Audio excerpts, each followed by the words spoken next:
A Marinha do Brasil finaliza neste mês de março uma etapa importante da reconstrução da Estação Antártica Comandante Ferraz, atingida por um incêndio em 2012 que destruiu quase toda a estrutura.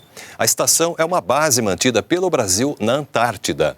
A nova estação vai ocupar uma área de 4.500 metros quadrados, quase o dobro do que era antes. Segundo a Marinha, a nova base terá 3 blocos, 17 laboratórios de pesquisa, capacidade para abrigar 65 pessoas. E a estrutura será resistente a temperaturas negativas, nevascas, abalos sísmicos e ventos de até 200 km por hora. Durante uma entrevista coletiva em Punta Arenas, no Chile, o almirante Guida falou sobre a reconstrução da Estação Antártica Comandante Ferraz. Veja como foi. A nossa Estação Antártica Comandante Ferraz, nós estamos nos preparativos da inauguração. A inauguração ela deve ocorrer em janeiro do próximo ano. Este ano nós pretendemos até o final deste mês de março, até o dia 31 de março, terminar todas as obras civis da parte de infraestrutura da estação.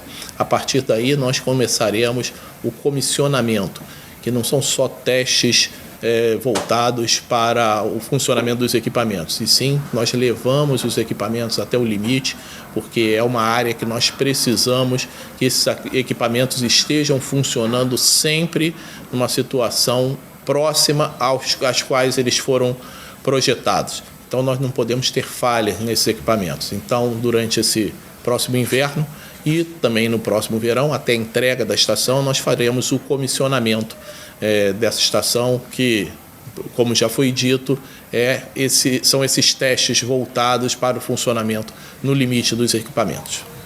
Bem, e agora nós faremos a inauguração da nova infraestrutura de telecomunicações da nossa Estação Comandante Ferraz. Nós tínhamos uma infraestrutura de comunicações, ela era voltada para o lazer, para a comunicação pessoal, mas não permitia, por exemplo, que os pesquisadores passassem os resultados das suas pesquisas, fotos, vídeos, etc. e tal, para suas universidades e aí adiantassem as suas pesquisas. Com essa nova tecnologia, que foi uma parceria da Marinha com a empresa Oi e a Anatel, nós conseguimos melhorar essa tecnologia num nível de 40 mega dedicados à estação, e nós agora podemos levar essa vantagem para os nossos pesquisadores. Além disso, nós vamos conseguir fazer coisas que nós não conseguíamos fazer, como, por exemplo, ações de telemedicina e também transmitir alguns dados da estação para o Brasil, como, por exemplo, dados de alarme, e que permitirão um monitoramento remoto da estação como um todo.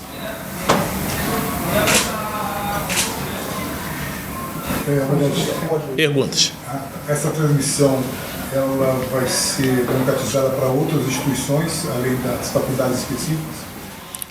Todo mundo que estiver na área da Estação Antártica Comandante Ferraz poderá usar essa transmissão, inclusive 4G. Por exemplo, quando você chegar lá, você vai poder usar o 4G com o chip da Oi tranquilamente, ligando para o Brasil sem problemas.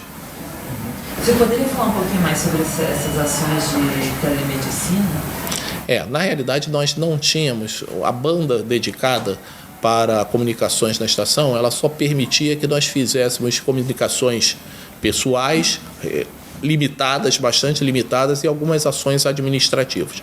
Como nós ampliamos essa banda para 40 mega, isso vai permitir com que, por exemplo, nós hoje temos um médico lá e ficam 16 pessoas passando o inverno na estação. Nós não temos condições de chegar na estação.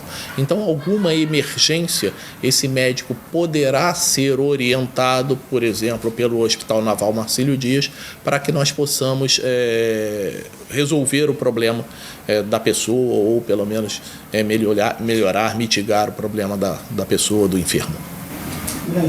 Para aquelas pessoas leigas mesmo, gostaria que o senhor pudesse explicar o que leva o Brasil a investir tantos milhões nessa estação, reconstruí-la, o que pode trazer de retorno para o brasileiro? Bem, eu acho que isso é importantíssimo. A sua pergunta é fantástica e é fundamental. Primeiro, nós temos um investimento. O Brasil ele é um dos 29 membros consultivos do Tratado da Antártica.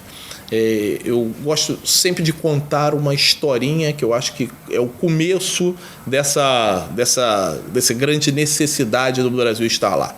Quando eu era assessor parlamentar do gabinete do comandante da Marinha, eu tive a oportunidade de fazer uma viagem dessa, de parlamentares, trazendo os parlamentares aqui. Nós trazemos muitos parlamentares aqui para visitar a Estação Antártica, porque o programa ele depende fundamentalmente de verbas, e essas verbas, uma grande parte delas, vem de emendas parlamentares individuais dos nossos parlamentares, né? E esse parlamentar, que era da bancada ruralista, perguntou para mim: comandante, tá muito bacana, muito bonito isso aqui, mas para que o Brasil tem que estar aqui?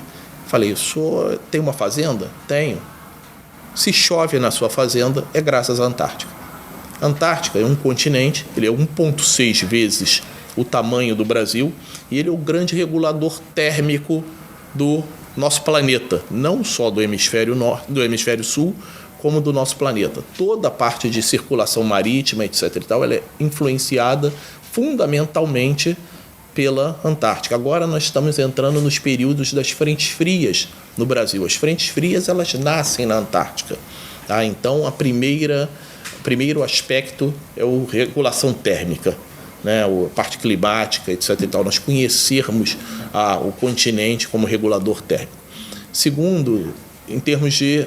A Antártica, ela foi parte de um grande continente e se separou desse continente, assim como a América do Sul, tá? E a Oceania e a África, né? E dentro dessa separação, toda a constituição de crosta, ela é uma constituição semelhante à da América do Sul, da Oceania, da África. Então, todas as riquezas que o Brasil tem, a Antártica também tem, tá? Hoje, dentro do Tratado Antártico, não estão congeladas, está congelada a possibilidade de nós fazermos a exploração dessas riquezas, mas nós não sabemos por quanto tempo isto estará congelado. Eu vou dar também um exemplo. A principal riqueza, e a riqueza mais aparente da Antártica, é a água. 70% da água do planeta Terra está na Antártica.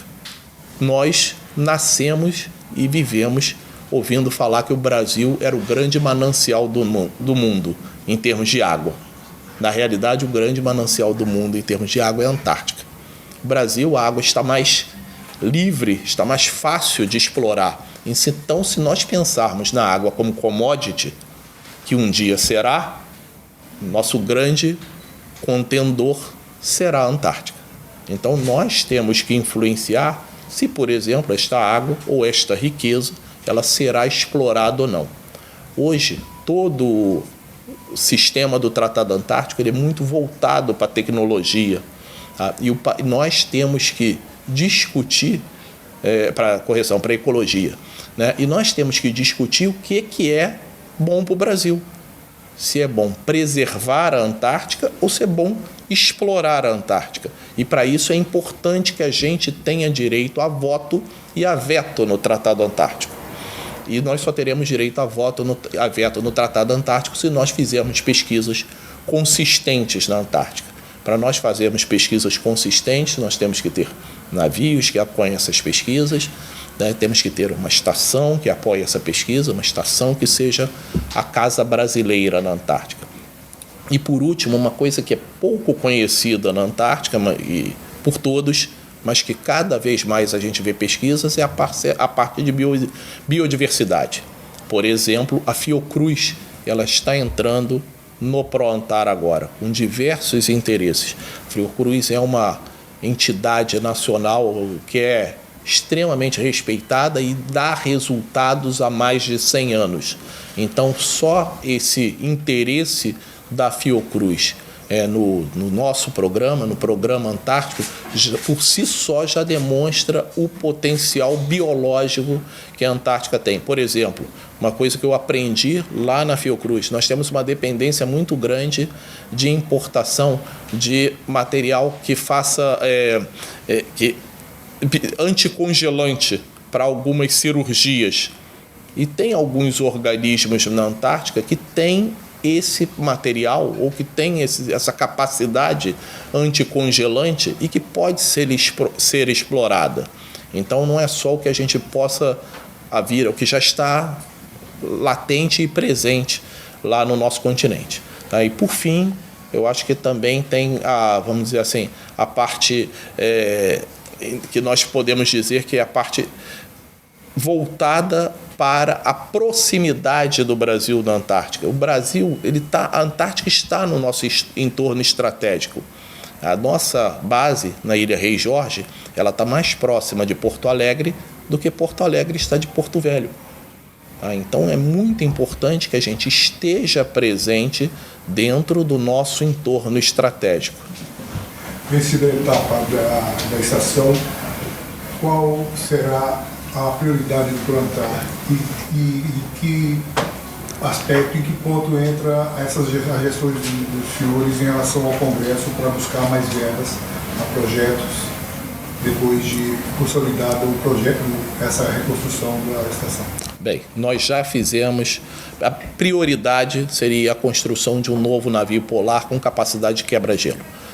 O navio polar Almirante Ari Rongel, navio de apoio oceanográfico Almirante Ari Rongel, ele já está numa situação já bem precária, ele já tem alguns anos de vida e nós precisamos substituí-lo.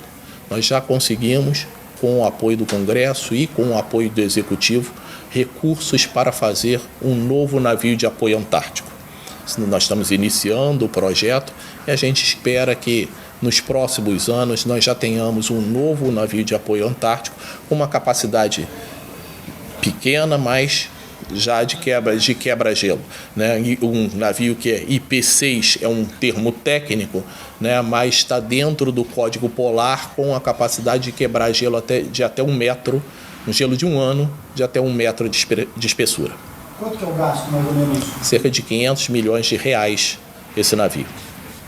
Agora eu gostaria de saber como é que vai funcionar a viagem. A gente saiu da redação, pelo menos eu especificamente, a gente sai com muita curiosidade, né, de um ambiente totalmente nosso. O que o senhor pode detalhar para a gente em relação tanto essa primeira travessia, né, com o avião da FAB e depois também pelo mar no retorno? A logística do programa Antártico ela é muito complicada, porque primeiro a Antártica ela escolhe as pessoas que vão poder visitá-la, né? Toda a dependência é da condição meteorológica.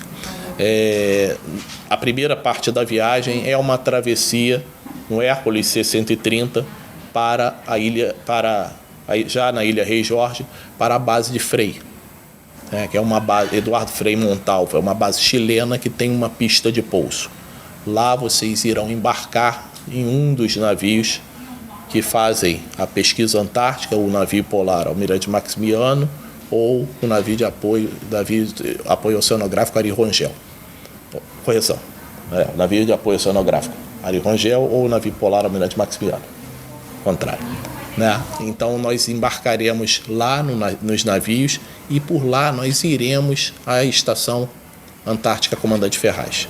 Lá vocês poderão conhecer a Estação Antártica Comandante Ferraz e ver um pouquinho do trabalho que é feito no dia a dia. Tá? Infelizmente, nós já estamos numa fase de retração da operação. Esse é o último mês que nós podemos operar com os nossos navios lá, porque agora vem o inverno e o mar começa a congelar. Vocês já vão ver bastante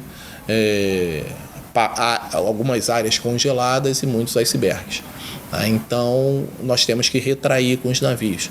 Então, é por isso que nós não vamos ficar mais tempo. Mas vocês terão tempo de conhecer toda a nossa base e toda a nossa possibilidade de pesquisa, né? Os nossos pesquisadores a grande maioria já retornou, alguns retornarão nesse voo de vocês. Então esse quebra-gelo vai possibilitar mais missões? A extensão do período de missão. Com certeza nós conseguiremos estender o período de missão.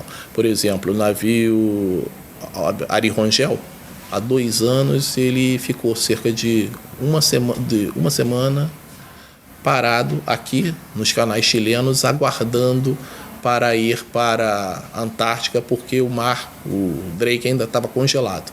Se nós tivéssemos um navio com a capacidade de quebrar gelo que nós estamos projetando, nós poderíamos fazer a viagem com tranquilidade. Então, a nossa expectativa é que o período de exploração na Antártica ele possa aumentar mais 15 dias no início e mais 15 dias no final, que faz um mês, que é bastante coisa para a gente. A gente que já opera cerca de 5 meses aqui na Antártica, passará a operar mais 6 meses, cerca de 6 meses. O senhor comentou a importância, né, de manter a base, até justamente para um futuro tratado, para ver se é bom preservar ou explorar a Antártica. Tem uma previsão de quando essa decisão será tomada? Na realidade, isso aí já vem sendo estudado há algum tempo. O tratado ele é de 1959, começou a ser estudado em 1959. Em 1991, nós tivemos uma definição que foi o início da discussão do Protocolo de Madrid. Em 1989, se discutiu um tratado de exploração da Antártica. Essa discussão ela foi bem ao limite, se chegou a um consenso, mas 2 países não assinaram. E no Tratado Antártico, há necessidade de consenso. Por isso que eu falo que o direito do Brasil é a voto e a veto. Nós que falamos tanto em entrada no Conselho de Segurança, dentro do Tratado Antártico, nós fazemos, entre aspas, parte do Conselho de Segurança, né, porque temos direito a veto, porque há necessidade de ser, vamos dizer assim, haver o consenso completo. Então, 2 países não assinaram essa convenção que permitiria a exploração restrita dos recursos antárticos. E depois foi se discutido por cerca de 8 anos um protocolo que tem o nome de Protocolo de Madrid. Esse Protocolo de Madrid congelou todas as explorações por 50 anos. Então, em 2048, nós pensaremos em rediscutir isso daí. Então, nós temos que saber o que é bom para o Brasil, se é preservar ou explorar. Hoje, pela experiência que o senhor tem, o senhor acredita que é melhor preservar ou explorar? O que a União entende? Hoje, o protocolo, hoje que a gente vê nas discussões do Tratado Antártico é que o viés preservacionista ele é tem mais força. Agora, tem determinadas áreas que são áreas de exploração, que não são áreas de exploração mineral, como, por exemplo, um dos assuntos também muito tratados lá é a exploração turística. Os senhores podem ver aqui que fora diversos navios, alguns desses fazem turismo antártico. Tem uma empresa que sai daqui de Punta Arenas, uma empresa aérea que leva pessoas para a Ilha Rei Jorge e lá elas embarcam em turismo antártico. Então, esse aspecto também é muito discutido dentro do Protocolo de Madrid. Ou seja, a exploração da Antártica não é só exploração de bens minerais. É a exploração também do turismo, a exploração de outras coisas. Exploração biológica. Ok? Perfeito? Então tá. Bom, tá? Eu que agradeço a presença de vocês, a possibilidade da gente divulgar o nosso trabalho, nosso programa. Desejo a todos uma excelente viagem. Eu acho que vocês vão passar por um lugar que é bastante interessante. Teve uma colega de vocês, que era do Ministério da Defesa, que me fez uma pergunta que não saiu daqui, né? Eu vou falar para vocês. Comandante, qual é a experiência do senhor? Como é que o senhor poderia definir a experiência de ir à Antártica? É o lugar mais próximo, dentro da Terra, de estar em outro planeta. Né? Então, os senhores vão, dentro da Terra, estar num lugar que parece outro planeta. Tá? Muito boa sorte, curtam bastante, vai ser uma experiência inesquecível para vocês. Tá? Obrigado.